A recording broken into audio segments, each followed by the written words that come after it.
ने एक पैगंबर के पाक दामन होने की गवाही दी। वो पैगंबर कौन है? उस पैगंबर का नाम है उज़ैर अलैहिस्सलाम।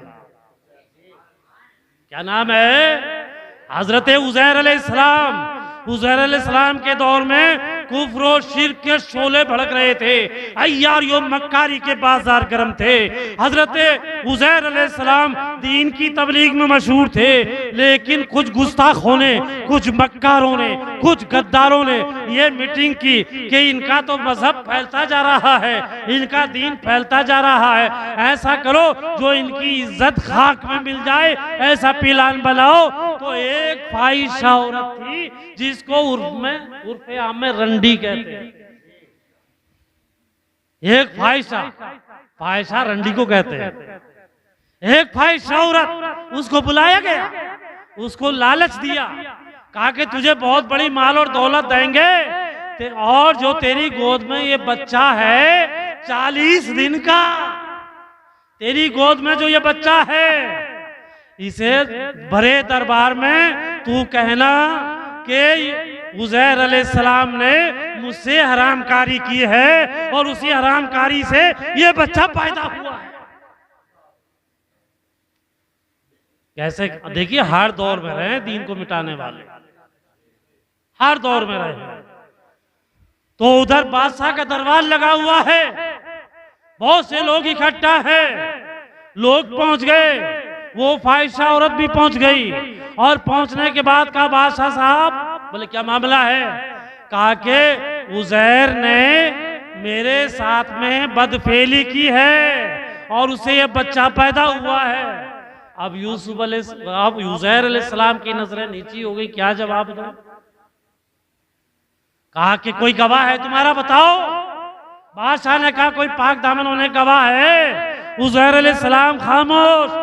कुछ देर सोचने के बाद बोले हाँ है। बोले कौन? का इसी फाहिशा रंडी के और गोद में जो बच्चा है यही मेरे पाक होने की गवाही देगा। कैसे देगा? कैसे मजाक करते हो? का इशारा करो। इशारा किया गया। जब इशारा किया गया अल्लाह ने उसको जुबान दी। जब उज़ैर ने कहा, ए बच्चे बता तेरा बाप कौन है, मैं गुनाहगार हूं कि नहीं? तो बच्चे ने कहा था, अल्लाह ने जुबान दे दी। बच्चा बोला, सुनो सुनो ए लोगों, कान करके खोल के सुनो। ए बादशाह तू भी सुन ले, कान खोल करके सुन ले। ये उज़ैर अलैहिस्सलाम पाक दामन है। उज़ैर अलैहिस्सलाम पाक दामन है और इसने फला चरवाहे से यानी मवेशी यानी ढोरों को चुगाने वाले से बदफेली कराई और उसी का यह बच्चा है, उसी का मैं बच्चा हूं। तो कितना बेमिसाल बच्चा होगा जिसने 40 दिन की उम्र में एक नबी के पाक पैगंबर के पाक यानी एक नबी को नबी के पाक दामन होने की गवाही दी। अरे वो बच्चा भी कितना बेमिसाल है जिस बच्चे ने 4 महीने की उम्र में एक पैगंबर के पाक दामन होने की गवाही दी। अरे वो बच्चा भी कितना बेमिसाल है जिस बच्चे ने 40 दिन की उम्र में एक पैगंबर के पाक दामन होने की गवाही दी। अरे वो 4 साल का बच्चा भी अपने वक्त में बेमिसाल है और वो 40 दिन का बच्चा भी बेमिसाल है। मगर कुर्बान जाइए, वो बच्चा कितना बेमिसाल बच्चा होगा जिसकी उम्र 4 महीने नहीं, तो 2 महीने नहीं, 3 महीने नहीं, 1 महीना नहीं, 40 दिन नहीं, 20 दिन नहीं, 30 दिन नहीं, सिर्फ और सिर्फ 4 दिन की है। जिसकी उम्र, वो बच्चा कितना बेमिसाल होगा जिसने अपनी माँ के पाक दामन होने की गवाही दी। ये कुरान में मौजूद है, हवाई फायर नहीं है। सूरह मरियम उठा के देख लो, उसकी तफसीर। लेकिन मैं सादा तरीके से कह करके इसलिए गुजरता हूं कि ताकि लोगों की समझ में आ जाए, मेरा टाइम ज्यादा बर्बाद ना हो। आइए, वो बच्चा कितना बेमिसाल है जिसने 4 दिन की उम्र में अपनी माँ के पाक दामन होने की गवाही दी। और वो बच्चा कौन है मैं आपको बता दूं, उस बच्चे का नाम है हजरत ईसा अलैहिस्सलाम। हजरते अरे जिब्रील ने फूंक मारी, हजरते मरियम के शिकमे हमल करार हुआ, उसी से बच्चा पैदा हुआ। एक जंग पहाड़ों में पहाड़ी में पहुंची, एक पेड़ की खो में वहां पर बच्चे को जन्म दिया। 4 दिन के बाद जब अपनी बस्ती की तरफ को लौटी तो लोगों ने ताने देने शुरू कर दिए, ए मरियम तूने तो अभी शादी भी नहीं की है, तूने तो अभी शादी भी नहीं की है, किस इंसान से किस आदमी से तूने बदफेली कराई है, किसका ये बच्चा है। अब हजरत मरियम मायूस हैं, बहुत परेशान है, क्या जवाब दिया जाए, कैसे बताया जाए, कैसे तो लेकिन मरियम ने फिर यही कहा, नहीं मैं पाक दामन हूँ, मैं पाक दामन हूँ। लोगों ने कहा, मरियम तुम पाक दामन हो ही नहीं सकती, बगैर बाप के बच्चा हो ही। मरियम ने कहा नहीं मैं पाक दामन। हालांकि हो सकता है, हजरत आदम को देख लो बगैर अम्मा अब्बा के, हजरत हुआ को देख लो बगैर अम्मा के, पैदा हुए नहीं। तो मरियम ने जब कहा मैं पाक दामन हूं तो कहा कि तेरा गवाह कोई है। अब हजरत मरियम सोच रही है क्या जवाब दूं, क्या जवाब दूं, सोच ही रही थी कि अल्लाह ताला ने जिब्रील अलैहिस्सलाम को भेज दिया। जिब्रील अलैहिस्सलाम तशरीफ लाए और हल्के कान में आकर के कहा, ए मरियम घबराने की कोई जरूरत नहीं है, फिक्र करने की जरूरत नहीं है, तुम पाक दामन थी, पाक दामन हो, पाक दामन रहोगी। वो फिर गवाह कौन, गवाह किसको पेश करें।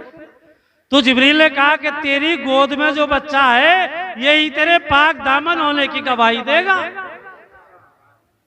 यही बच्चा पाक दामन होने की गवाही देगा। बोले मरियम क्या तू हमसे मजाक करती है, अरे 4 महीने का नहीं बोल सकता, 2 महीने का, 3 महीने का, ये तो 4 दिन का है। बोले नहीं नहीं बोलेगा, जवाब देगा। लोगों ने कहा, ए बच्चे तू बता तेरी माँ पाक है कि नहीं पाक है, तेरी माँ का दामन पाक है कि नहीं।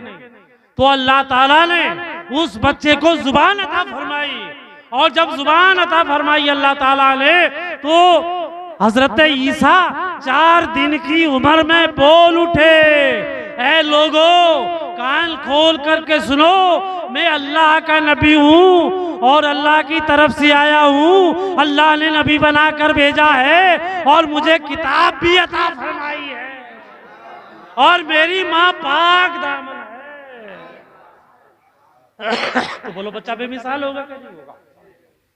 जिस बच्चे ने 4 महीने की उम्र में पाक दामन होने की गवाही दी वो भी बेमिसाल है, और जिस बच्चे ने पैगंबर के पाक दामन होने की गवाही 40 दिन की उम्र में दी वो बच्चा भी बेमिसाल है। और वो बच्चा भी कितना बेमिसाल है जिसने 4 दिन की उम्र में गवाही दी। बोलो बेमिसाल है कि नहीं है। मगर कुर्बान चाहिए, अरे वो बच्चा कितना बेमिसाल होगा, वो बच्चा कितना बेमिसाल होगा जिसकी उम्र ना तो 4 महीने है, ना 40 दिन है, ना 4 दिन है, ना 2 दिन है, ना 1 दिन है, ना 2 घंटे,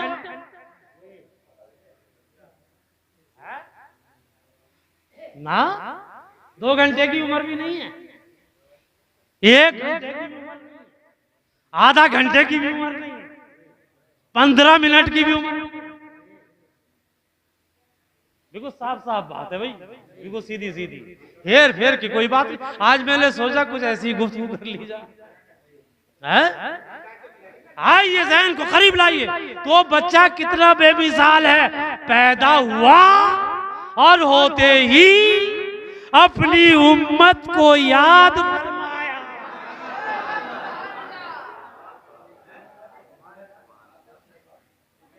अपनी उम्मत को पैदा होते ही याद फरमाया और अरे खैरे नत्तू खैरे को सजदा नहीं किया बल्कि अल्लाह को सजदा किया और रब्बे अबले उम्मती पुकारो।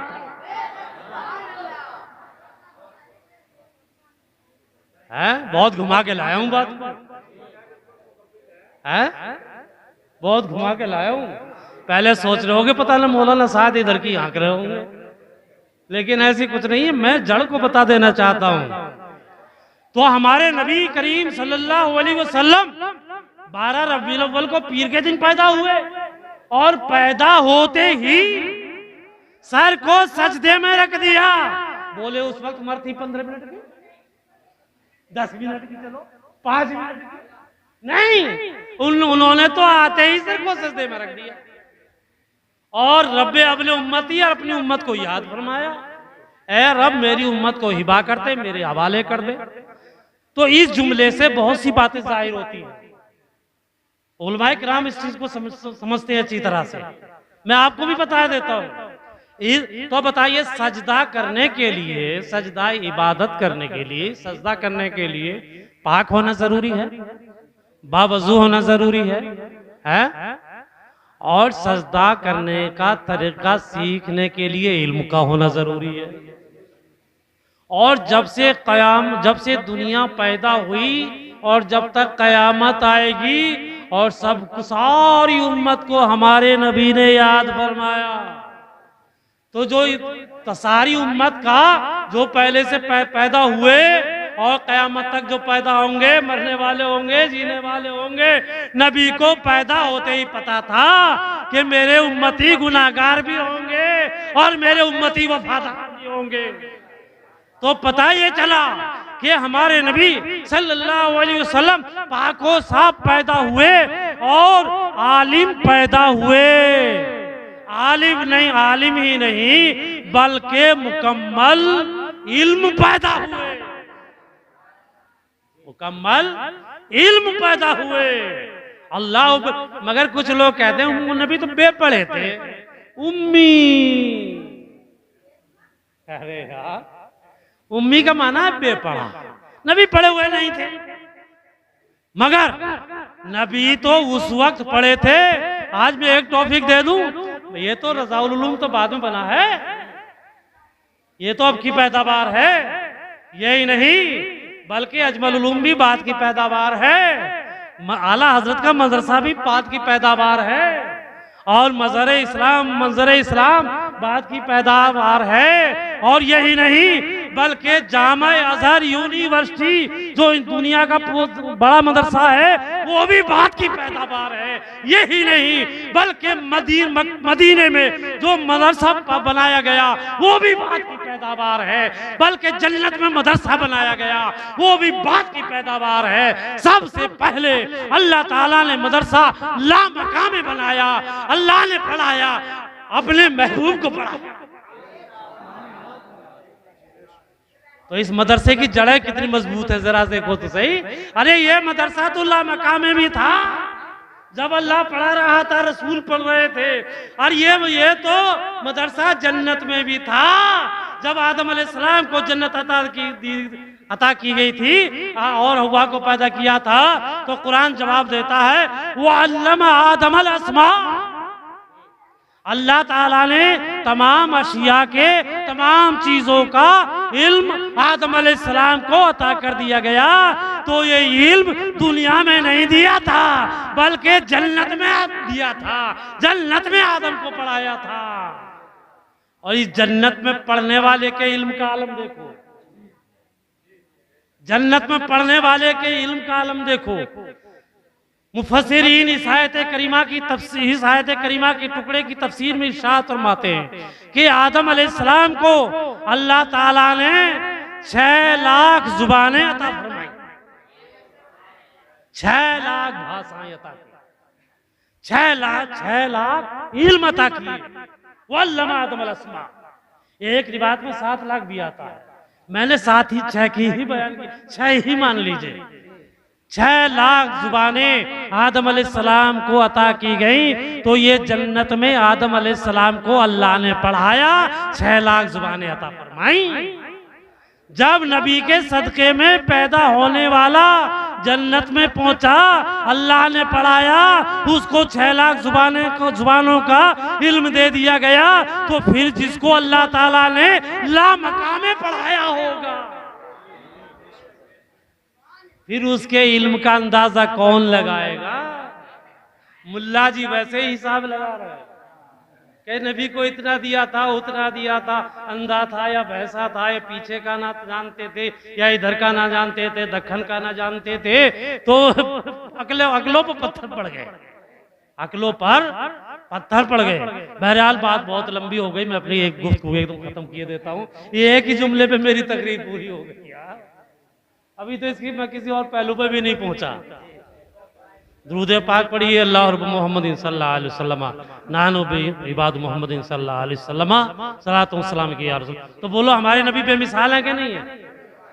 जो 4 महीने का बच्चा है उससे भी बेमिसाल है, जो 40 दिन का है उससे भी ज्यादा बेमिसाल है, जो 4 दिन का है उससे भी ज्यादा बेमिसाल है।